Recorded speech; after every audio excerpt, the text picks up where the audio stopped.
Good afternoon, everybody. It's not too early to begin the postmortem of the 2013 legislative session. The regrettable news is if the vast middle class of Indiana fell asleep and awoke today, they would find out that they hadn't missed anything. Absolutely nothing has been done to help them. Indiana remains in suspended stagnation for the vast majority of Hoosiers, and they're being told that the status quo is just fine. Why did the people of Indiana give a Republican governor immense powers, 2 supermajorities, virtually all the statewide offices, and have them turn around and say that they were going to be doing nothing to improve their lives? Let's look at some of the missed opportunities, and they're significant ones. Most important thing the middle class needs is jobs, and they need middle class jobs.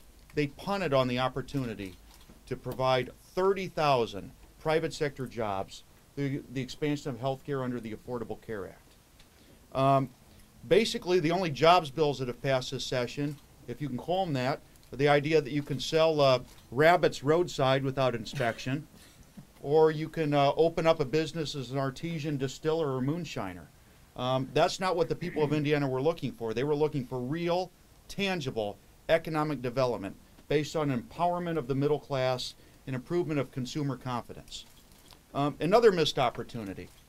The governor decided that it was important for the people of Indiana to have tax relief. That wasn't our preferred way to help the middle class. But we said, look, if you're going to do it, then get money back in consumers' pockets. What we have through this fight between the Republican supermajorities and the governor is a lose-lose on the topic of taxation. Because basically they're told that middle class that they can live without revenues that are necessary to help them. Those revenues will just dissipate. And at the same time, it doesn't put any money in their pockets.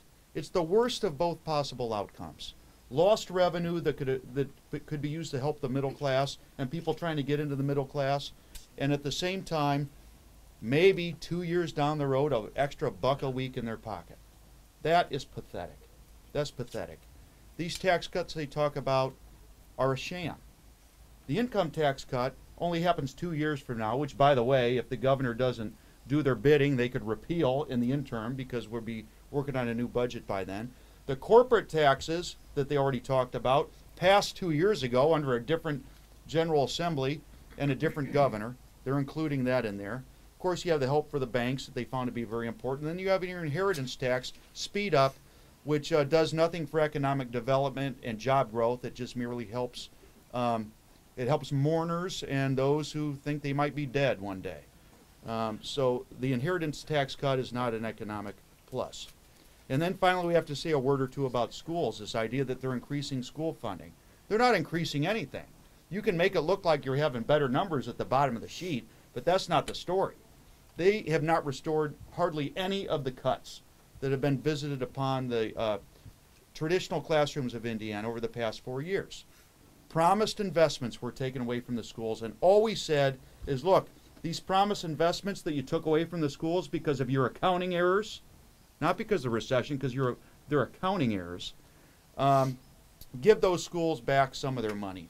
They didn't do that. They redistributed it in a way that, by the way, gives big increases to Hamilton Southeastern, to Carmel Clay schools, and big cuts to other schools. And basically their school policy is look, if you're doing good and have plenty of resources, we're going to give you more, and hopefully that'll embarrass the schools that we're taking away resources from into doing better. That's bad for schools. Senator Lanane. Well, thank you, Leader. I would agree with you. I think the best way to characterize this session is that it was a missed opportunity, because I always look at a session as an opportunity for us to solve problems. And obviously, as I think you touched upon, the biggest problem facing Indiana right now is that persistently high unemployment and a middle class which is stuck with one of the nation's lowest wages in the nation. And I was excited because we came into the session with the governor's talk about trying to address the skills gap, the governor's discussion about really trying to improve our vocational education system here in the state of Indiana so that we could train the next generation of workers to perform the jobs that are going to be coming down the pike. But really, we haven't done that at all in this session. We've done a lot of talk. We did pass a bill to perhaps set the stage for that, but we didn't really back it up with any real resources to accomplish these goals.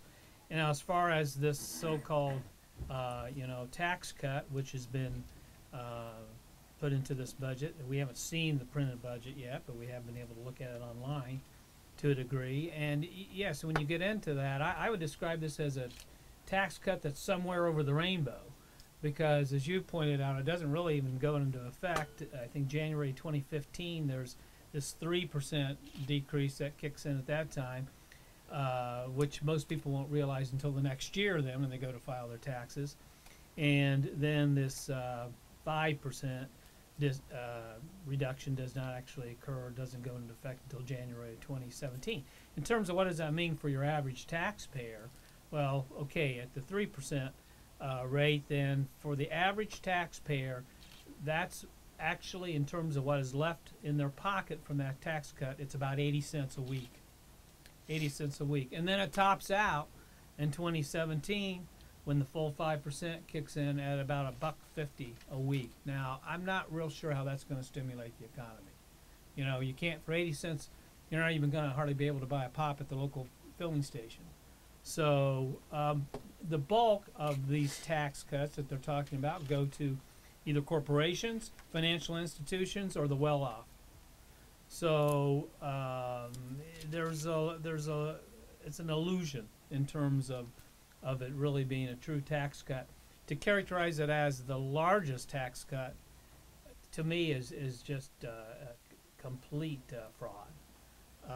And of course, it's a gimmick, because they go back, and as you mentioned, they tack on the corporate tax, which was passed in the past, and they include then these tax cuts going forward. So it's not a meaningful tax cut, and it's not really addressing the real problems in the state of Indiana, too, in terms of getting a workforce that's prepared to do the future jobs of the economy, improving our infrastructure, putting the dollars into an infrastructural program that really could get Indiana positioned to have an improved economy. We had an opportunity, and then you mentioned the ACA. We have no idea what's going to happen with the implementation of the ACA, and in that regards, I really feel that we've had a dereliction of duty here.